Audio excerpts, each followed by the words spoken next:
요한복음 2장에 보면 예수님께서 가나라고 하는 마을에서 열린 친척의 혼인 잔치에 참석하신 일이 소개되어 있습니다. 그런데 연회 도중에 포도주가 떨어지는 낭패스러운 상황이 벌어지게 됩니다. 이 사실을 알게 된 예수님의 어머니 마리아가 예수님께 도움을 청합니다. 하지만 예수님께서는 잔치집에 포도주가 떨어진 것이 나와 무슨 상관이 있느냐며 거절의 의사를 분명히 밝힙니다. 그럼에도 불구하고 마리아는 하인들에게 예수님께서 무슨 말씀을 하시든지 그대로 순종하라고 지시를 합니다. 결국 예수님께서는 물을 포도주로 바꾸어 주심으로 혼인잔치집의 문제를 해결해 주십니다. 그런데 오늘 우리가 읽은 본문에 소개되어 있는 사건도 유사한 구조를 가지고 있습니다. 도움을 한 여인이 요청했지만 예수님은 보기 좋게 거절하십니다. 그럼에도 불구하고 이 여인은 끈질기게 예수님께 도움을 청합니다. 결국 예수님께서 그 여인의 요구에 응해 주십니다. 본문의 사건도 앞서 제가 말씀드린 가나의 혼인잔치 사건과 구조가 같다는 것입니다. 이제 본문을 한번 보실까요? 예수님께서 국경을 넘어 이방인의 땅 두로에 가셨을 때 벌어졌던 사건을 소개하고 있습니다. 예수님이 두로에 있는 어떤 집에 머물고 계신다는 소문을 들은 한 수로보니게 여인이 예수님을 찾아오면서 사건이 시작되고 있습니다. 예수님을 찾아온 그 여인은 다짜고짜 예수님의 발 아래 엎드려 자신의 어린 딸을 사로잡고 있는 귀신을 내쫓아달라고 간청합니다. 이런 여인에게 예수님께서는 우리의 길을 의심케 하는 말씀을 하십니다. 자녀의 떡을 취하여 개들에게 던짐이 마땅치 아니하니라. 이 예수님의 말씀은 거절 정도가 아니라 이 수로보니게 여인을 경멸하는, 모욕을 주는 그런 말씀으로 얼마든지 오해될 소지가 있었습니다. 그런데 놀랍게도 이 수로보니게 여인은 이 예수님의 말씀을 당연하게 받아들입니다. 주여 올소이다마는 상 아래 개들도 아이들이 먹던 부스러기를 먹나이다. 이 여인 스스로 자신을 개로 간주하며 한없이 낮추어 버림으로 예수님의 은혜가 임할 수 있는 여지를 만들어내고 있습니다. 이에 예수님께서는 이 여인의 딸이 귀신에게서 노임을 받을 수 있도록 능력을 베풀어 주십니다. 그런데 오늘 본문의 사건을 예수님께서 수로보니게 여인의 믿음을 보시고 그 딸을 고쳐주신 사건이다, 이렇게만 정리하고 넘어가도 될 만큼 예수롭지 않은 사건이냐 하면 결코 그렇지 않다 하는 것입니다. 이 사건 속에는 너무나도 귀한 메시지들이 많이 들어 있습니다. 오늘은 그 가운데 몇 가지만 살펴보고자 합니다. 먼저 사건의 발단부터 좀 더 면밀하게 살펴보십시다. 예수님께서는 주로 갈릴리 지역에서 사역을 펼치셨습니다. 그런데 이날은 어찌된 영문인지 지중해 동쪽 해안에 위치한 두로 지방으로 가신 것입니다. 두로는 유대와 국경을 접하고 있는 베니게 지역의 중심 도시였습니다. 예수님께서 이렇게 이방인의 지역으로 가신 것은 그때까지만 해도 처음 있는 일이었습니다. 예수님께서 공생애를 사신 기간이 얼마였습니까? 3년에 불과했습니다. 그러기에 예수님은 이 3년간의 공생애를 정말 초음을 아끼셨습니다. 예수님의 행적 중에 아무런 의미도 없이 어쩌다 보니 그렇게 된 일은 하나도 없을 정도로 예수님께서는 시간을 철저하게 관리하며 그렇게 사셨습니다. 본문의 사건도 예외가 아닙니다. 본문 24절을 보십시다. 예수께서 일어나서 거기를 떠나 두로 지방으로 가서 한 집에 들어가 아무도 모르게 하시리 하나 숨길 수 없더라. 마가는 예수님의 두로행이 잠시 휴식을 취하기 위한 잠행이었음을 밝히고자 아무도 모르게 라는 표현을 쓰고 있습니다. 하지만 예수님의 의도는 단순히 쉬시기 위함만이 아니었음을 우리는 발견하게 됩니다. 이러한 사실은 오늘 본문 앞에 무슨 내용이 기록되어 있는지를 살펴보면 쉽게 알 수 있습니다. 마가복음 7장 1절부터 오늘 본문 바로 앞인 23절까지 예수님께서는 유대교 장로들과 전통 문제를 놓고 논쟁을 벌이셨습니다. 예수님께서는 유대인들이 율법에 근거해서 만들어진 정결 예식은 철저하게 지키면서 그 정결 예식의 바탕이 되어준 율법은 오히려 대수롭지 않게 여기는 유대인들의 이율배반적인 행동을 지적하십니다. 유대인들은 율법에 근거해서 많은 전통들을 만들어내었습니다. 그런데 세월이 흐르면서 그 율법에 근거해서 만든 전통의 의미를 부여하고 그것을 중시한 나머지 오히려 율법 속에 담겨져 있는 그 정신들을 다 망각해버리는 어처구니 없는 일들이 유대 사회에서 벌어진 것입니다. 그 대표적인 예가 선민 의식에 사로잡혀서 이방인들을 상종하지 않고 부정한 짐승 대하듯 해버린 것입니다. 하나님께서 이스라엘을 왜 선민으로 택하셨습니까? 그들이 하나님을 잘 섬겨서 하나님의 복을 받고 살아가는 모습을 주변의 민족들이 보고서는 아하, 하나님을 믿어야 복을 받는구나 깨닫고 하나님께로 다 돌아오도록 하시기 위함이었습니다. 그렇다면 이 이스라엘 백성들은 이방인과 끊임없이 교류하며 그들에게 거룩한 영향력을 행사해야만 옳았습니다. 이게 율법의 정신입니다. 그러나 이들은 이것을 잃어버린 것입니다. 예수님께서는 이런 유대인들에게 제대로 경종을 울리시고자 유대 지경을 벗어나 이방인의 땅 두로로 가신 것입니다. 그리고 거기서 수로보니게 여인을 만나 유대인들이 그동안 쌓아올린 혈통적 장벽이 얼마나 하나님의 뜻에 위배되며 율법의 정신에 반하는 것인가를 노골적으로 보여주신 것입니다. 다시 본문으로 돌아가 보십시다. 예수님의 제자들 넘어진 김에 쉬어간다고 아무도 모르는 이방 지역까지 온 김에 단 며칠간이라도 편히 지내고 싶었을 것입니다. 그런데 느닷없이 수로보니게 여인이 찾아온 것입니다. 제자들은 이 여인의 방문이 영 달갑지 않았습니다. 그래서 예수님께 쫓아내 주기를 간청합니다. 쉬러 온 마당에 괜히 이방인과 엮여서 또다시 유대 사회로 돌아가기 바쁘게 구설수에 오를 이유가 없다 하는 것이 제자들의 생각이었습니다.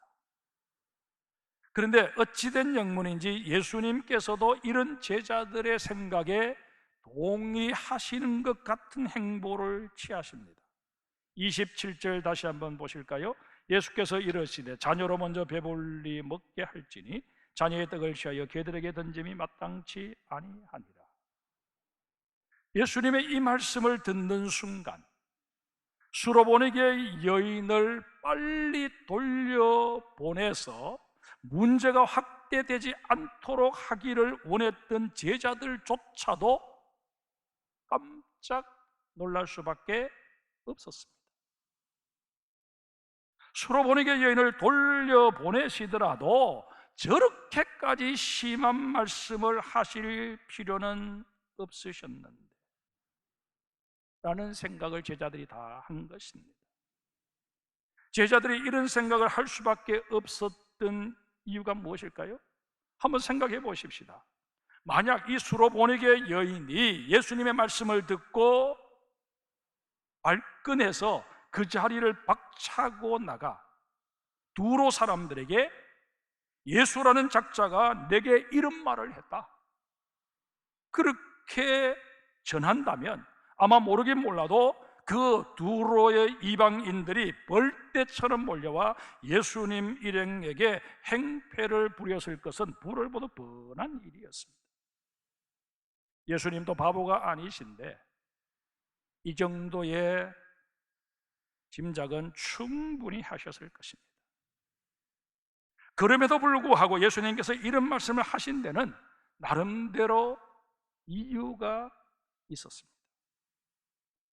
예수님은 늘 신중하시고 지혜로운 분이십니다. 좌로나 우로나 치우침이 없는 분이십니다. 그런 분이 요즘 정치인들처럼 막말을 내뱉었다는 게 이게 우리의 상식으로 이해가 되느냐 하는 것입니다.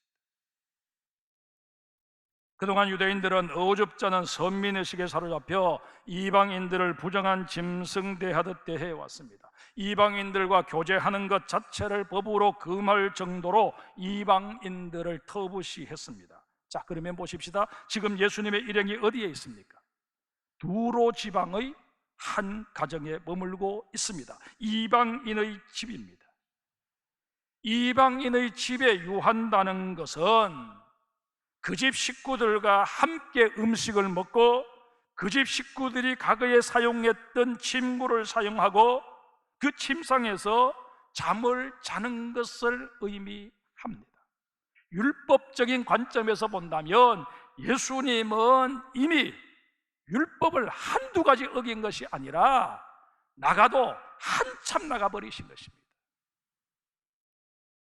이런 상황에서 새삼스럽게 예수님께서 수로보내기의 여인이 이방인이라는 것을 문제 삼아서 유대인들이 일반적으로 가지고 있는 그 전통적인 잣대를 가지고 그를 개취급했다, 그렇게 보는 것이 과연 타당한 해석일까 하는 것입니다. 삼척동자라도 이건 좀 이상한데 하는 생각을 하지 않겠습니까? 그렇다면 예수님께서 왜 이렇게 말씀하신 것일까요? 지금 예수님 가까이에 누가 있습니까? 제자들이 있습니다. 이들에게는 여느 유대인들처럼 이방인에 대한 거부감이 여전히 남아있는 상태입니다. 아마 모르긴 몰라도 이들은 예수님이 두로 지방으로 오는 것 자체가 꺼림칙했을 것입니다. 그래서 정말 아무도 모르게 조용히 지죽은 듯 지내다가 다시 유대 땅으로 슬그머니 돌아가서 아무런 문제가 생기지 않기를 간절히 원했을 것입니다.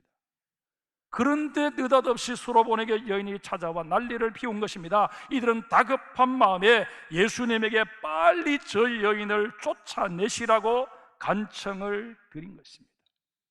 자신도 모르게 이방인에 대한 속내를 드러낸 것입니다. 예수님께서는 이런 제자들의 의식부터 바꾸어 주어야 할 필요를 절감하신 것입니다. 제자들이 누굽니까?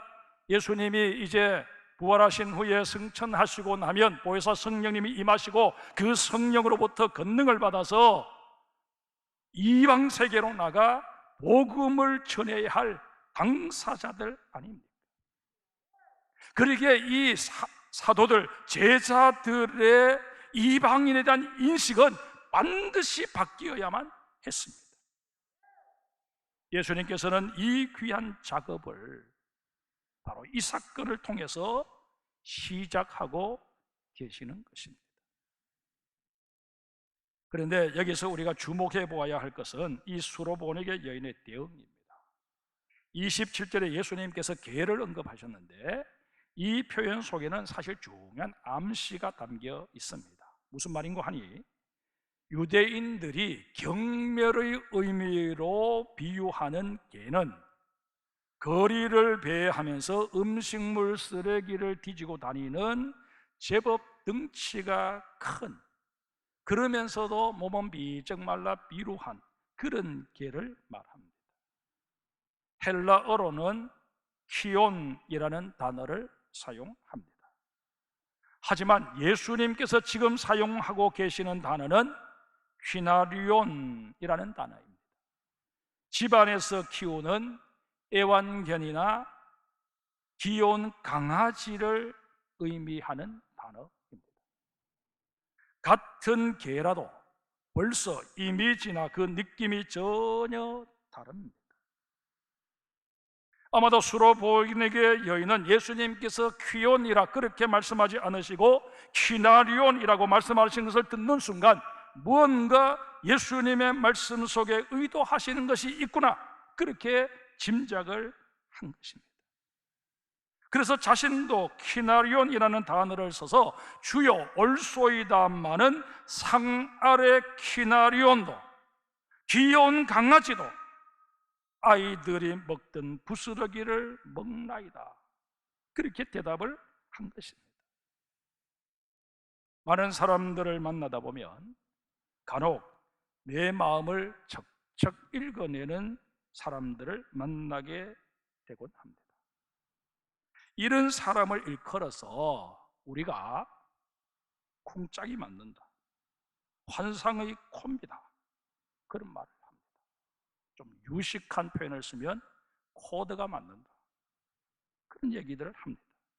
지금 본문에 등장하는 수로보니게 여인이 바로 예수님과 제대로 쿵짝이 맞는 콤비인 것을 볼 수 있습니다. 혹자는 이 둘의 관계를 배구 경기에 비유하면서 예수님께서 세터가 되셔서 공을 때리기 좋게 높이 토스해 주셨고 수로보니게 여인은 공격수가 되어서 멋지게 뛰어올라 강력한 스파이크를 날렸다, 그렇게 해석을 하기도 합니다. 아무튼 수로보니게 여인의 응대에 너무 흡족하셨던 예수님께서 이렇게 말씀하십니다. 이 말을 하였으니 돌아가라, 귀신이 내 딸에게서 나갔느니라. 그런데 여러분, 마가의 이 진술만 놓고 보면 예수님께서 하신 말씀이 자칫 오해될 소지가 없지 않습니다. 예수님께서 수로보니게 여인에게 내가 이렇게 말을 하니 내가 딸을 괴롭히고 있는 귀신을 내쫓아 주겠다, 그렇게 말씀하신 것으로 받아들일 경우 말만 잘하면 예수님의 은총을 덧입을 수 있다는 해괴한 논리가 성립될 수 있다는 것입니다.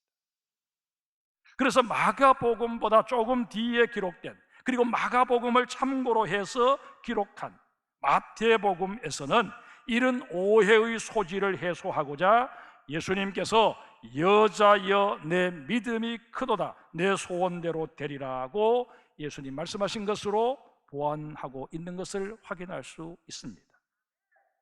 우리는 이 마태복음의 진술대로 믿음이 주님의 은총을 덧입는 비결이요 문제 해결의 열쇠라는 인식을 가지고 있습니다. 그런데 여기서도 우리가 조금 깊이 생각해 보아야 할 것이 하나 있습니다. 바로 주님께서 귀히 여기시는 큰 믿음이라고 하는 것이 구체적으로 뭐냐 하는 것입니다. 수로보니게 여인을 통해서 확인하게 되는 큰 믿음은 한마디로 예수님의 마음을 읽어내고 예수님과 내 마음이 통하는 이심전심의 믿음입니다. 다시 말해서 예수님께서 겉으로 표현하시는 말씀이나 행동에 의미를 두지 않고 그 속뜻 예수님의 진심을 읽어내는 일에 집중하는 것이 바로 큰 믿음이라는 것입니다. 사랑하는 성도 여러분, 하나님과의 관계에서 어떤 복을 누리고 싶으십니까? 출세하고 싶으십니까? 건강하고 싶으십니까? 돈 많이 벌고 싶으십니까? 물론 하나님께서 그런 복도 우리에게 허락하십니다. 그러나 그보다 더 우선적으로 우리가 사모하고 받아 누려야 할 복은 하나님께서 내 삶에 개입하셔서 나를 하나님의 도구로 사용하여 주시는 것을 경험하는 일입니다. 다시 말해서 나를 통해서 하나님의 뜻이 이 땅에 온전히 실현되는 것을 내가 눈으로 확인하며 할렐루야 감사 찬송 부를 수 있는 그 경험을 하는 것입니다. 여러분, 우리가 이 사실을 깨닫게 되면 내가 지금 안고 있는 문제가 해결되고 해결되지 않고는 사실상 그렇게 중요하지 않음을 깨닫게 됩니다. 왜요? 이미 나는 내 뜻대로 마시고 아버지의 뜻대로 하옵소서 기도하는 사람이 되어 있기 때문입니다. 이 땅에 아버지의 뜻이 이루어져야 하는 이유가 뭘까요? 이유는 간단합니다. 하나님 아버지의 뜻은 언제나 옳기 때문입니다. 그러가만 우리는 어떻게 살아왔습니까? 정말 우리가 신앙생활을 해오면서 말씀이 내 삶 속에 적용되어지는 그 과정 속에서 갈등을 겪을 때가 얼마나 많았습니까? 당장 주일 예배, 주일을 성수하는 이 문제부터 여러 가지 사회적 제약이 있는 것 충분히 이해할 수 있습니다. 그러나 그런 사회적 제약이 아니라 그저 개인적으로 좀 불안해서 매스컴이 마치 교회 가면 코로나에 바로 걸릴 것처럼 그렇게 떠들어대니 코로나 다 끝나면 나는 교회 간다. 본인 스스로 그렇게 결정해버린 분이 계시다면 정말 간곡히 부탁드립니다. 다시금 하나님이 원하시는 현장 예배로 다시 나오시기를 바랍니다. 하나님이 옳습니다.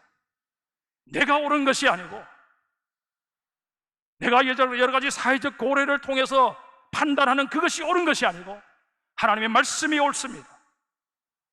이 하나님의 말씀에 아멘 할 수 있는 여러분과 제가 되어야 할 것입니다.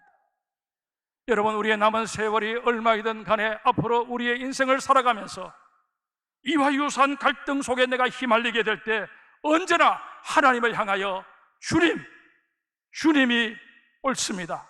내가 틀렸고 주님이 옳습니다. 그렇게 결론 지을 수 있는 우리 장성의 모든 성도가 되실 수 있기를 주님의 이름으로 축복합니다.